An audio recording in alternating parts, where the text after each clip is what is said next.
Well, it's good to be with you guys this morning. I think most people here probably know me, but for those who don't, I'm Wes Woodell. I'm Jim and Geraldine's youngest. I live up in St. Louis. My wife Ariel is here. We've got 4 little children.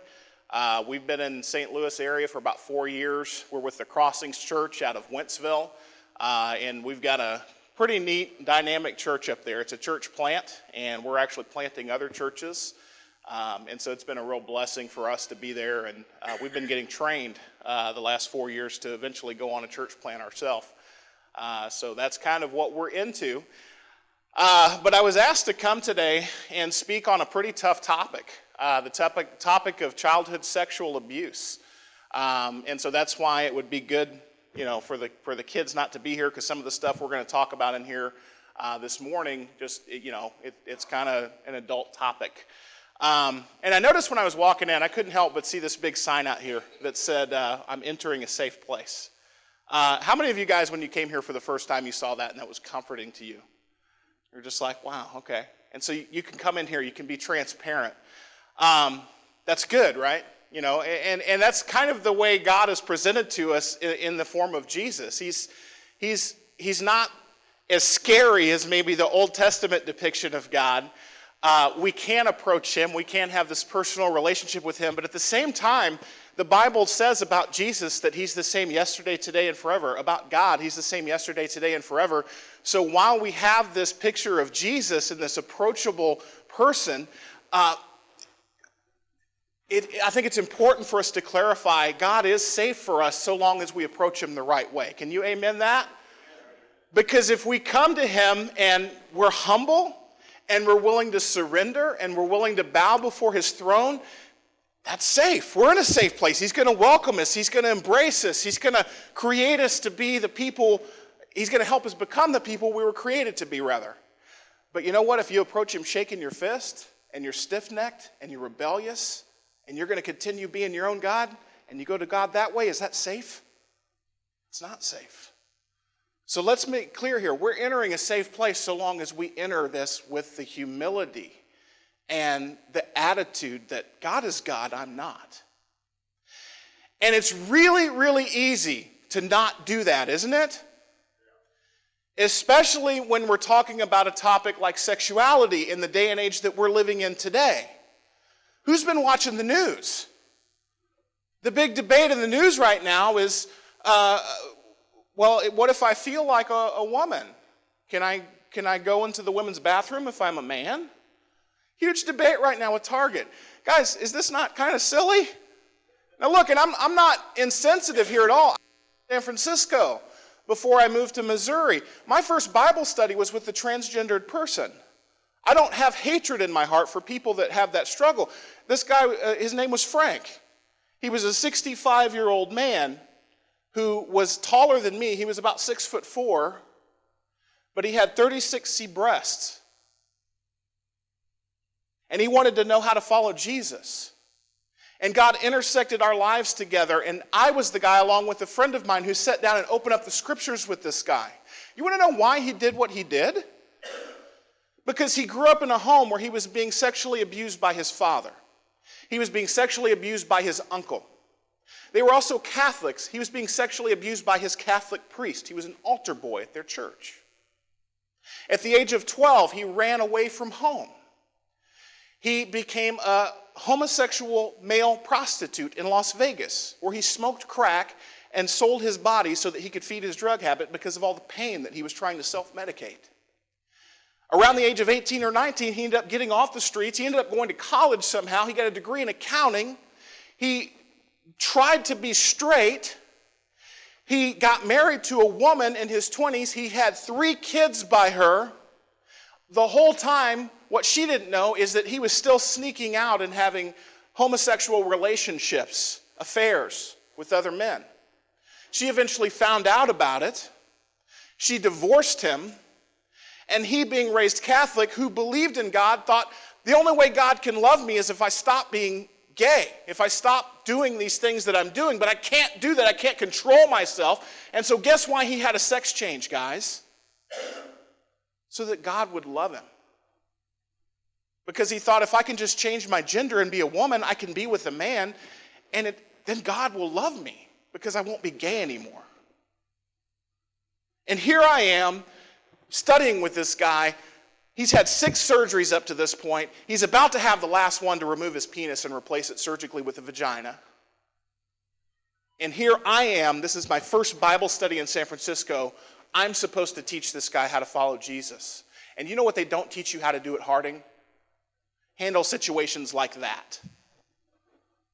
Our world is so screwed up sexually because that guy is considered, that's normal in San Francisco, that kind of stuff. And it's not limited to San Francisco. That's why this debate is raging all around the nation now, and some people are looking at it like that's crazy. That's so wild. Some of the same people raging against that stuff are people who are addicted to pornography. And while Frank may be out in your face with what's going on with him, we've got our private lives that are just as screwed up as his are. Some people say, I can't believe somebody would do something like that, but then they're living with their boyfriend or girlfriend before they're married, sleeping with them. God looks at it and says, that's the same thing, sexual immorality. This past week, I was talking to my sister, Alicia. A lot of you guys, who knows Alicia? They go to Cornerstone Bible Fellowship down in North Little Rock. Guess what their pastor got popped for this past week? 70 counts of child pornography. What's going on in the news right now? And I could just go down and tell you story after story after story. There's all this garbage. And I don't care if it's public or private. I was reading this morning, just kind of preparing my mind, right? God is love. But part of his being loving is being holy. And I was reading this morning in Exodus chapter 4, about Israel when they come up to Mount Sinai. And God tells Moses, I'm going to come down, my presence is going to come down on the top of Mount Sinai, and I'm going to speak to you because I want the people to respect you. I'm going to let them kind of see my glory. And so he says, I'm going to come down in this dense cloud and this fire, and you tell those people, you don't approach this mountain, and you put a fence around it, because if they come up and they touch this mountain, they're going to die. And so Moses is allowed to go up, and only Aaron, his brother, has to go through this ceremony to go up to him. And there's just this holy aspect of God. It says when the presence of God descended on that mountain, guess what the people did who saw it? They trembled. The presence of God is coming down on this thing. That's their first response, is they tremble. You go read Isaiah 6, where Isaiah is taken up to the throne room of God. Who's read that before? Where Isaiah is taken up, and he's shown the throne room of God. It says the robe of God just fills up the whole room they were in. Is this huge place. And there's these seraphim, which are flying snakes. If you didn't know, it's the type of angel. It's the highest angel. A winged serpent is flying around the throne room of God, singing, holy, holy, holy is the Lord God Almighty. And Isaiah's first reaction is, I'm unclean. I'm a man of unclean lips. That's just the first thing he's thinking, is like, I have no business being here. You go read Revelation, the throne room scene, same reaction from John called up to heaven. What am I doing here? And the cool thing about Jesus is he makes us clean so that we can go into the presence of God and not be afraid.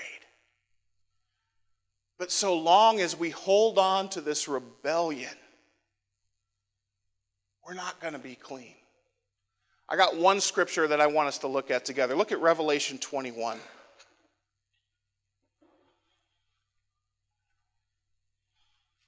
Actually, 22. Revelation 22. And this is Jesus talking. Verse 12, look, I am coming soon. My reward is with me, and I will give to each person according to what they have done. I am the Alpha and the Omega, the first and the last, the beginning and the end.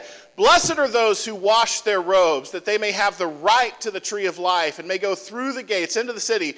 Now listen to this. Outside of the city where I'm going to be, outside are the dogs, those who practice magic arts, the sexually immoral, the murderers, the idolaters, and everyone who loves and practices falsehood.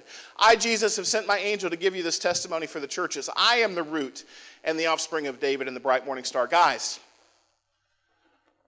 the great news about Jesus is he is approachable. He is safe, but only if we're bowing our knee to him. Because he says, his final words in the Bible are outside, away from me, are going to be these people who practice falsehood and occult practices, magic arts. But he also mentions by name the sexually immoral. And guys, our world is so screwed up right now. What is normal in our world regarding sexuality and morality is the kind of stuff Jesus is going to look down on and say, this cannot have any part with me. And so I want to approach this topic with that mindset this morning, that we live in such a screwed up world, and that we had better approach this topic with humility, and we had better approach God with humility. And just because the people on the extremes of some of these issues, people like Frank, are the ones who get all the attention, especially in our day and age of media and 24-hour news cycles, guys, any of this stuff that God calls in the scriptures immoral, sexually immoral, is stuff we need to be serious about, because that's how serious Jesus takes it. And so that's the intro. And I've got 3 goals with you guys this morning regarding this talk about childhood sexual abuse. I want to just real quick dispel some myths about sexual abuse. I want to tell you my story in some vague generalities, and just talk a little bit about how I am a victim, by the way, if you didn't know. I'm a victim of childhood sexual abuse. And so I'm going to tell you about that and tell you how that still affects me to this day. And then I'm going to encourage you guys to put something in place here to help people that have been abused like that. And so we'll talk about this as we go. But real quickly, myths. Number 1, how many of you guys have heard that everyone who has been abused becomes an abuser? Or the vast majority of people who have been sexually abused become abusers themselves? Okay, that's a myth. That's actually not true. It is a very small percentage of people who have been sexually abused who become sexual abusers themselves. Now, just about every single person who becomes an abuser was abused. Just about all of them, almost 100%. But a very small percentage of those who have been abused actually become abusers, okay? So just know that. Number 2, a lot of people think this kind of thing doesn't happen in church. That is a myth.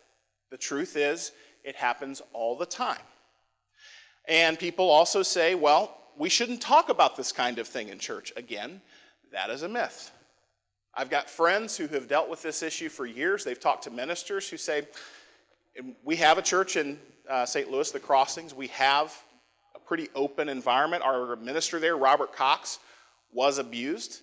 Just about every time he preaches, he will bring that up at some point in the sermon, and he does that intentionally because he wants to create an environment where people can talk about stuff like this, because we don't talk about it in church. Part of the reason we don't talk about it is because people think it doesn't happen. But the truth is, and what ministers need to know, is if you're speaking to a group of people, you're already talking to several who have been sexually abused who have never told anybody about it. And so I know in this room, there are a bunch of you who have been sexually abused as children, and you have never told anybody about it. And you have minimized it, and you have said it wasn't really that big of a deal. I was a drug addict for years. A lot of us, and I know John 3:17 is here, a lot of people who become addicts later in life were sexually abused as children and never connect the dots to their abuse. I'm convinced if I hadn't been sexually abused when I was a little kid, I wouldn't have become a drug addict. But that's what happened to me. And so, anyway, those are the major myths, though, that, it doesn't happen. Everyone who's been abused becomes an abuser, and we shouldn't talk about it. So we'll talk probably some more about that as we go. But let me tell you my story. I was actually born in Searcy. We lived there till 1983. At the age of 3 years old, my family moved down to Little Rock. My dad had gotten a job down there preaching, and we moved there, and there were several kids in our neighborhood. Excuse me just a moment here. Several kids in the neighborhood that I used to run around with. And what my parents didn't know is that there was also a pedophile living in our neighborhood that lived up the street. And he abused his kids, and his kids were older than most of the others in our neighborhood. And his kids turned around and re-victimized. They abused other kids. And some of those other kids who were older and bigger and stronger than me are the ones who abused me. The first time I remember having sexual contact with someone, I was about 3 or 4 years old. And I'm not going to get into the details, but it was very severe abuse that occurred at that time. That continued off and on for a period of several years. And it was, my parents did not know. They knew something had happened. They didn't know exactly what had happened. And then there was more than one boy who abused me. There was one in particular that was probably the worst. And it was just bad stuff. Now, what that does to you whenever you're that young.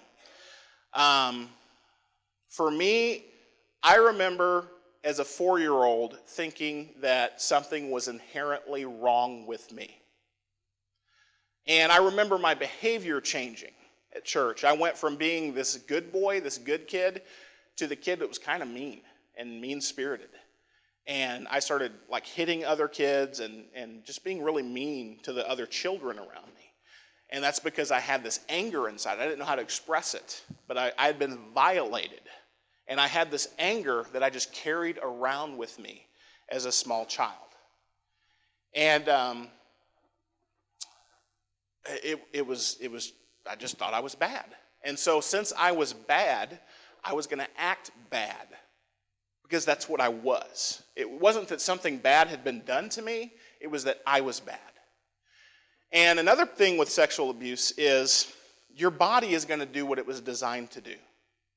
And so when you're touched in a certain way, and God has designed us to be sexual beings, He has designed us to enjoy sex, He has designed us to be, when our bodies are stimulated a certain way, it's going to cause pleasure. Just about every single person you talk to who has been abused, and especially if it was done over a period of years, there's pleasure that's associated with it. Your body does what it was designed to do. And so it's like your body is betraying you because you're enjoying, in some way, you're hating it, but you're also feeling pleasure, so you're enjoying it at the same time.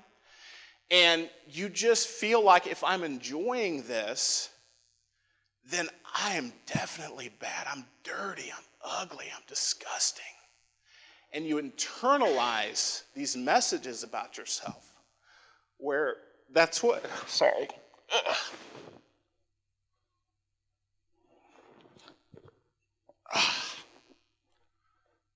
Usually I try to disconnect emotionally when I'm talking about this stuff, but it's not always easy.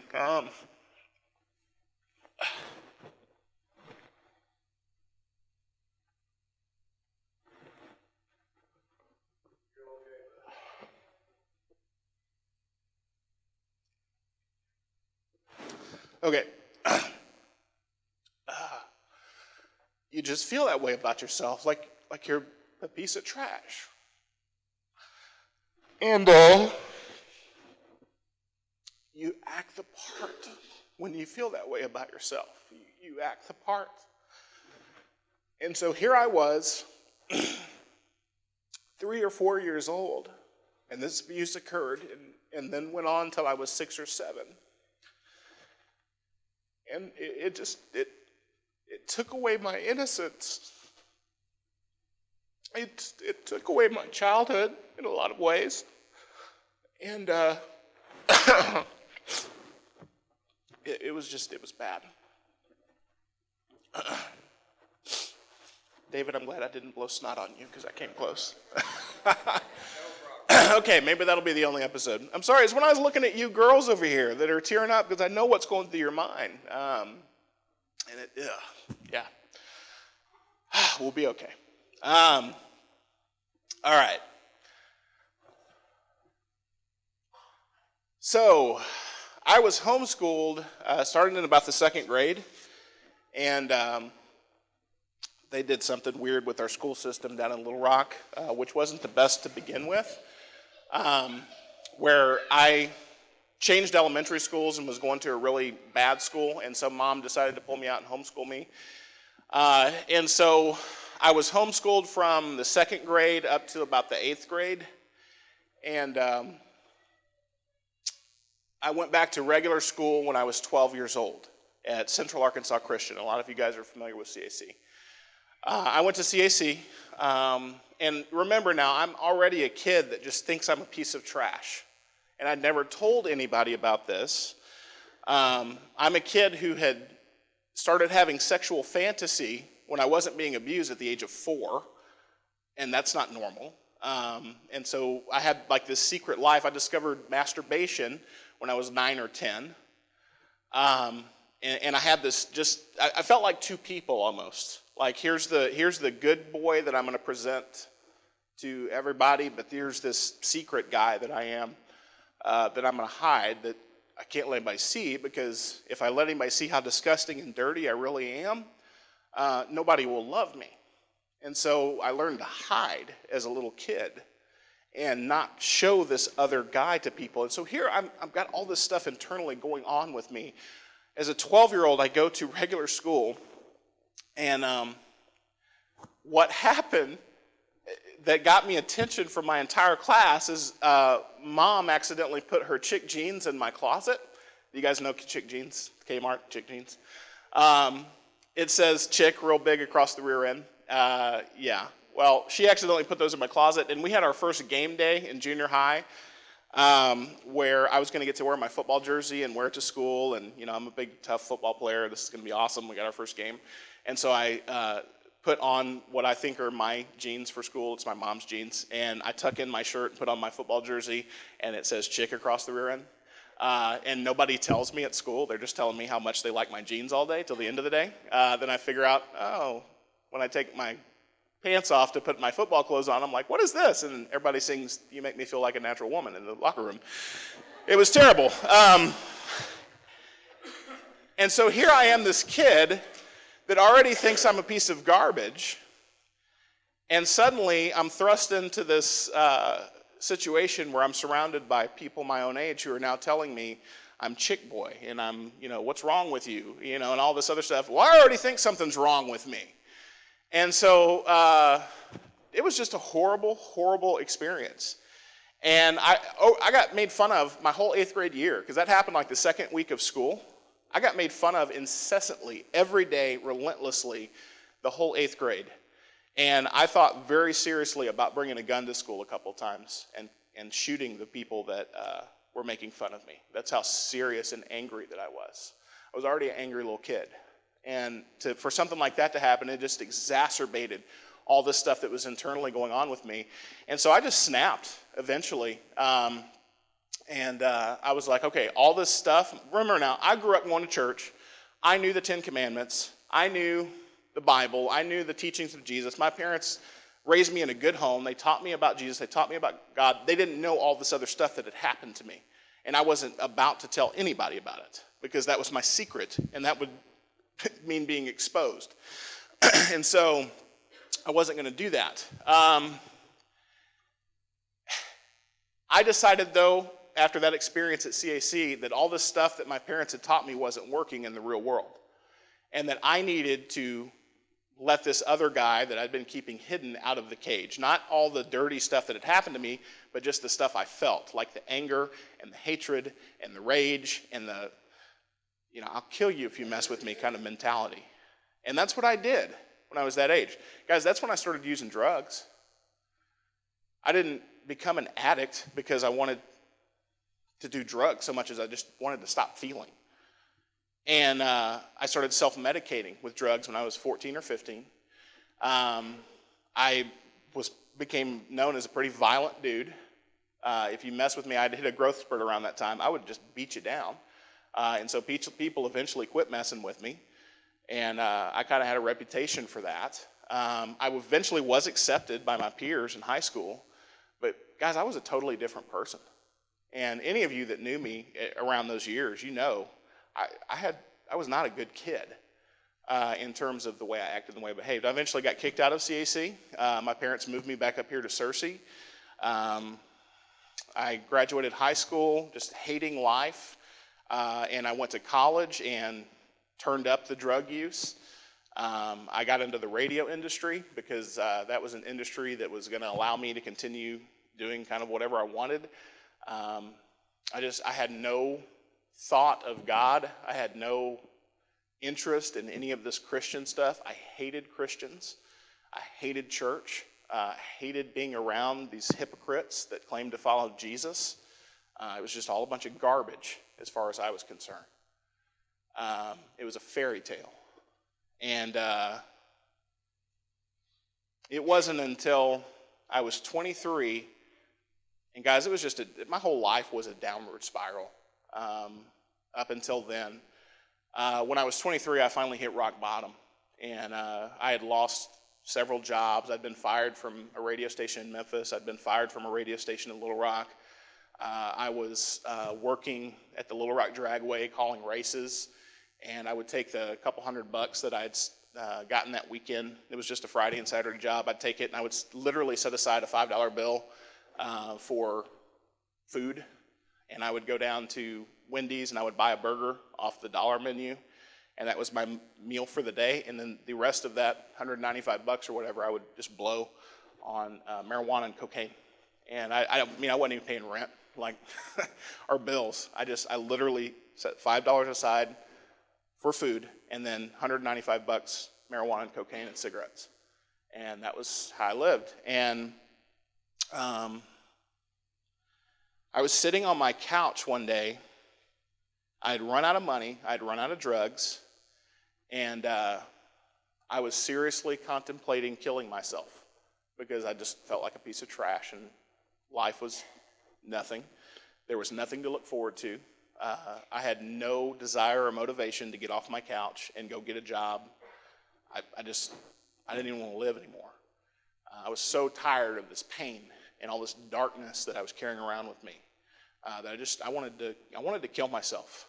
And something told me, it wasn't a voice from heaven, it wasn't an audible voice, but all I can describe as knowledge of a voice told me, go get the Bible out of your bedroom.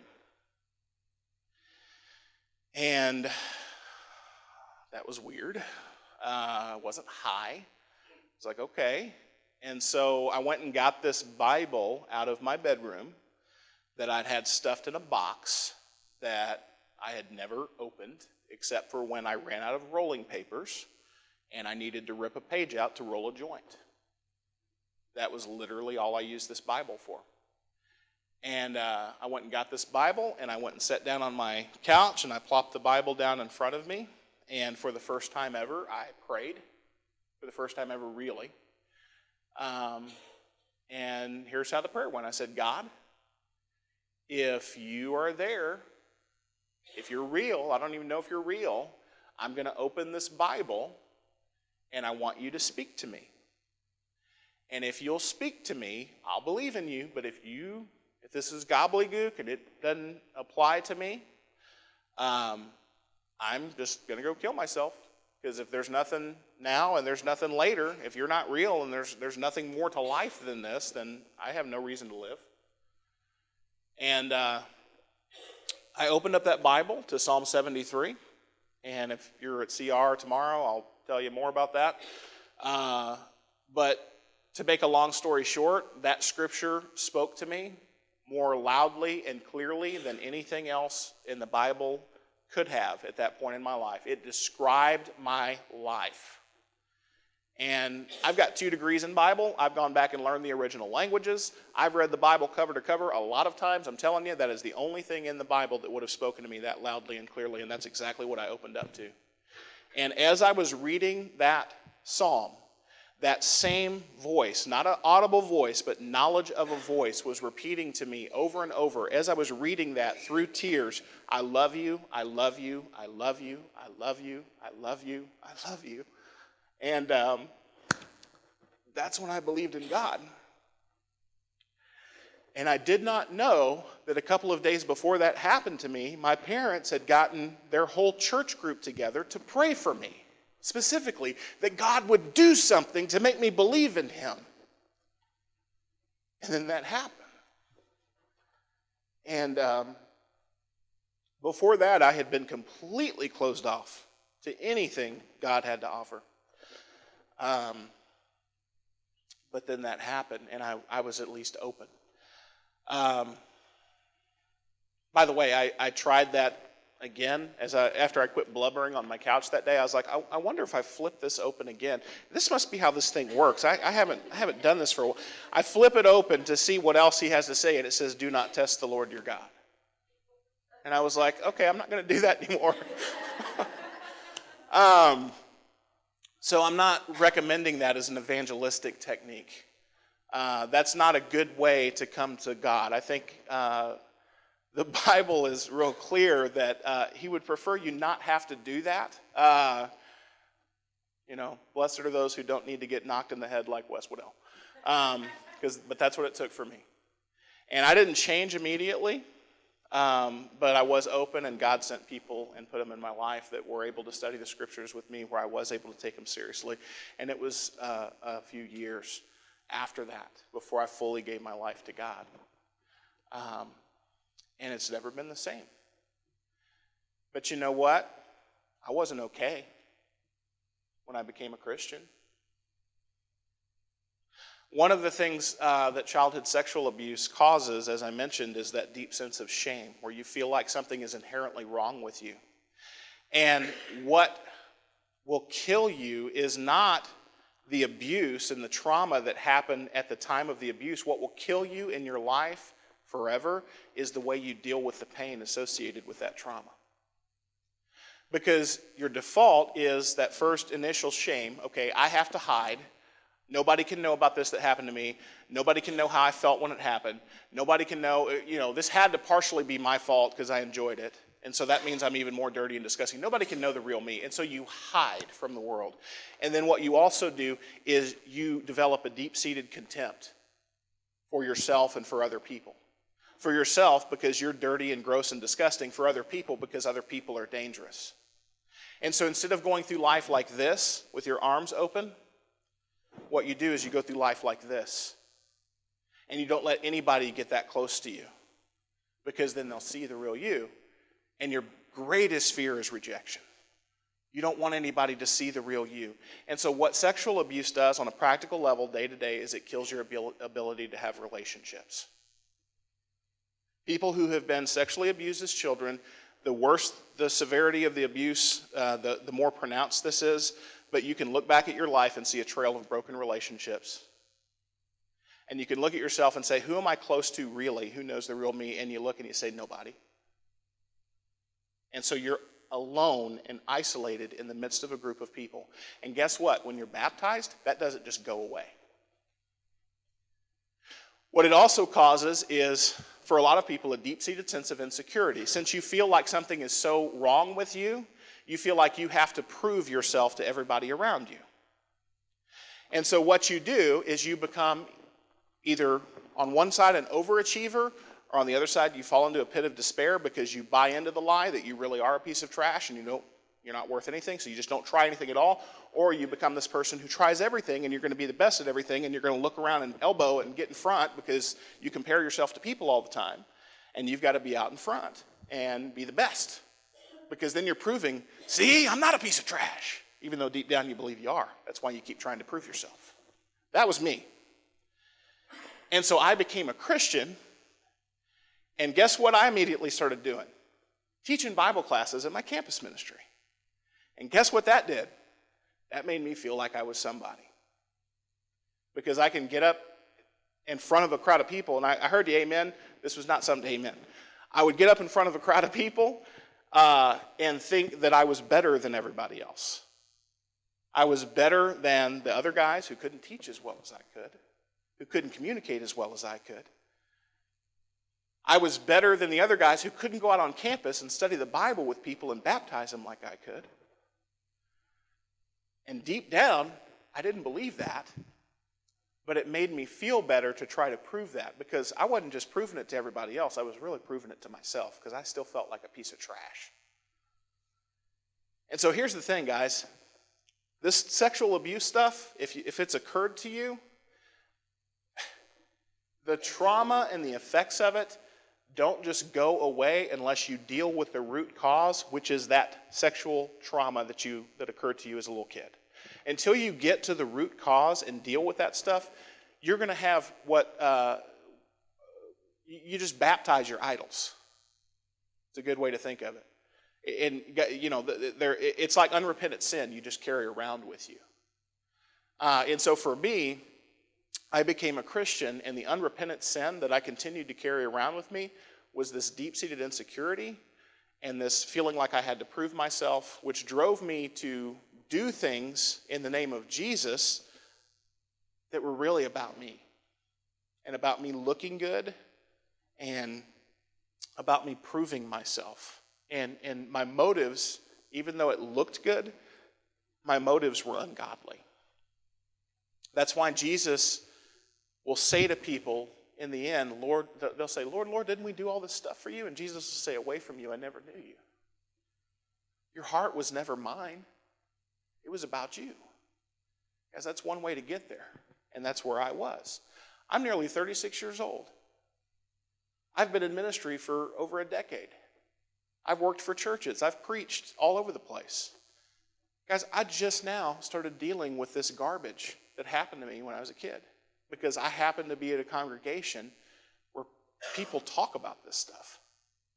You want to know how many churches I've been a part of in my life? I grew up in the church.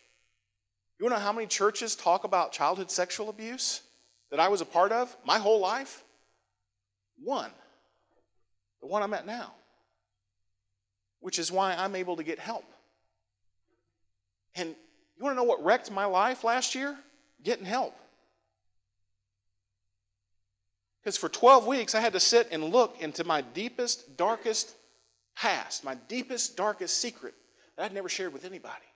And not only that, all the stuff I did as a result of that. And look back and think about all the broken relationships I have over my lifetime.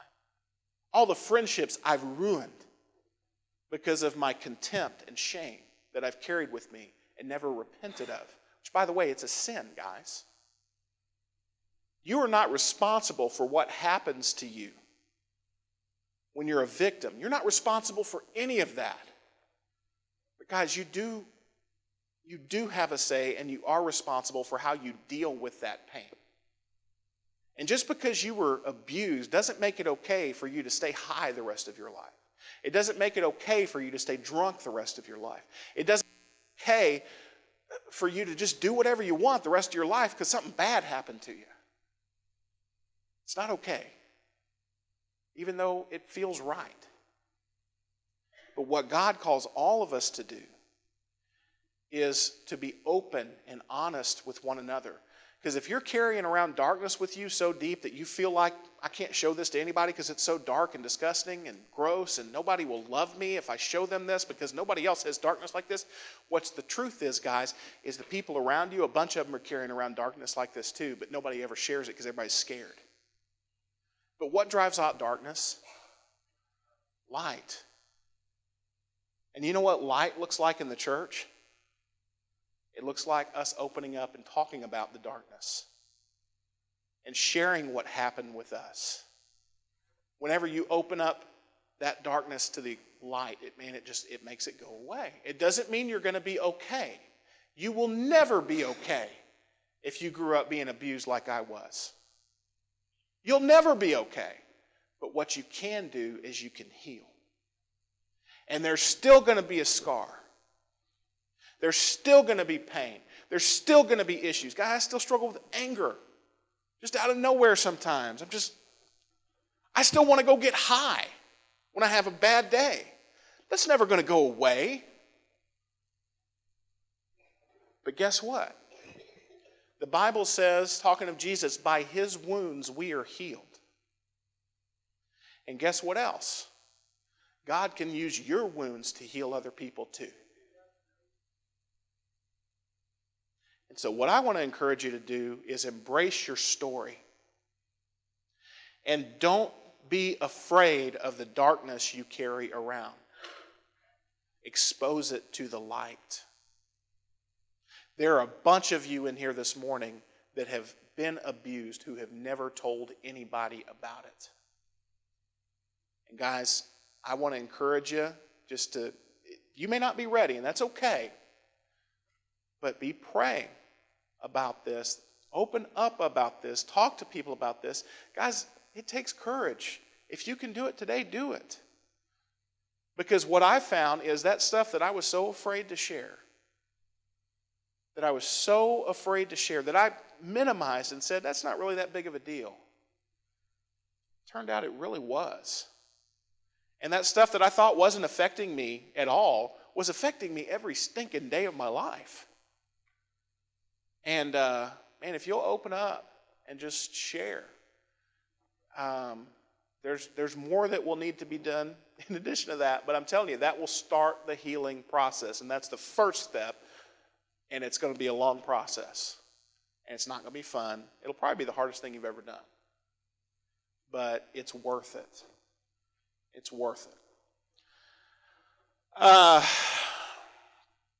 Let's see here. Let me do one other thing with you. How long have I gone? Oh, we're about out of time. Let me do this real quick. Open up to 1 Corinthians 13.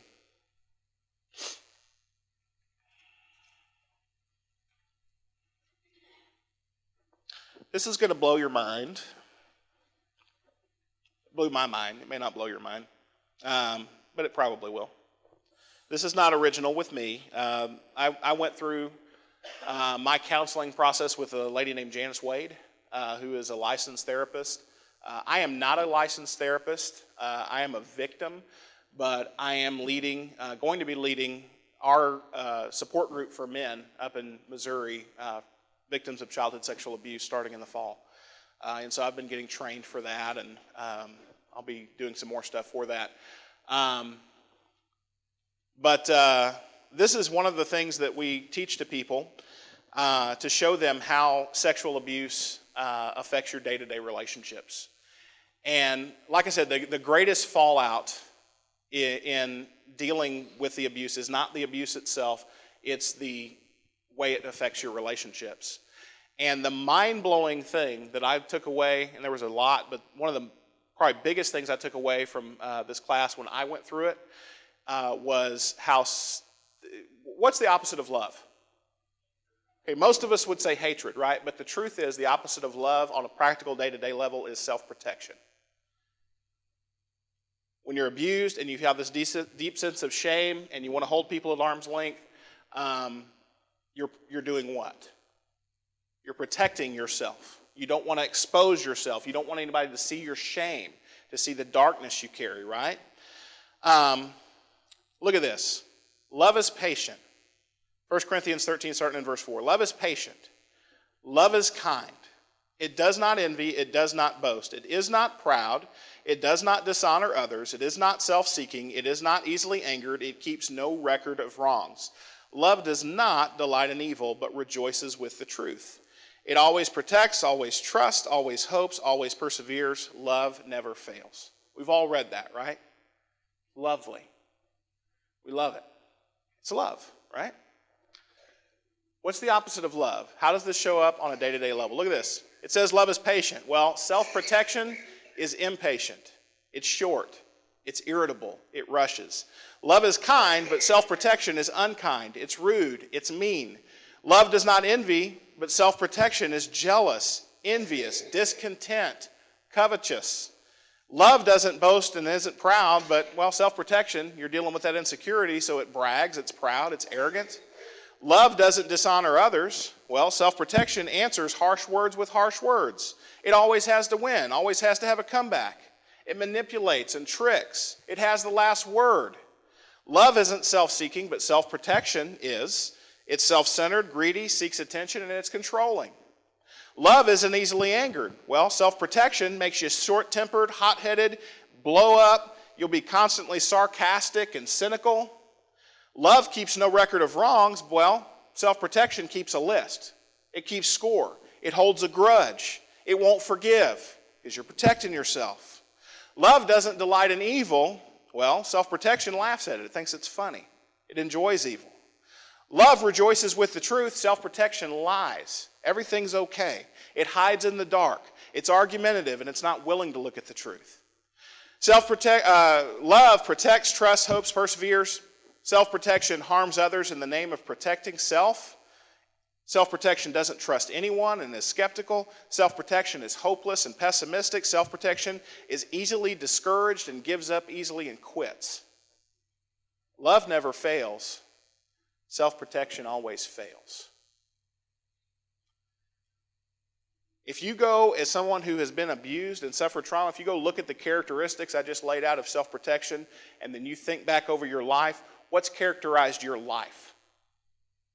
These characteristics of love or these characteristics of self-protection? Because every time one of these characteristics of self-protection pops up, guess how it makes the people around you feel? Hated. You're being hateful when you do these things. That's what self-protection does. That's how it makes people feel. That's why your relationships are a failure. So my biggest struggle, and probably the thing that I've grieved the most, has been having to think back and look at that 1 Corinthians 13 and think, in my life, have I been a loving man or have I been a man who protects myself?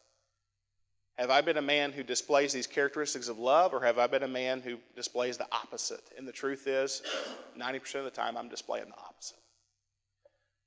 And that's because I was abused as a kid and have carried around this darkness with me. But guys, now that I've been able to share this stuff and expose it to the light for the first time as a man who's been a Christian for a while, I'm starting to repent.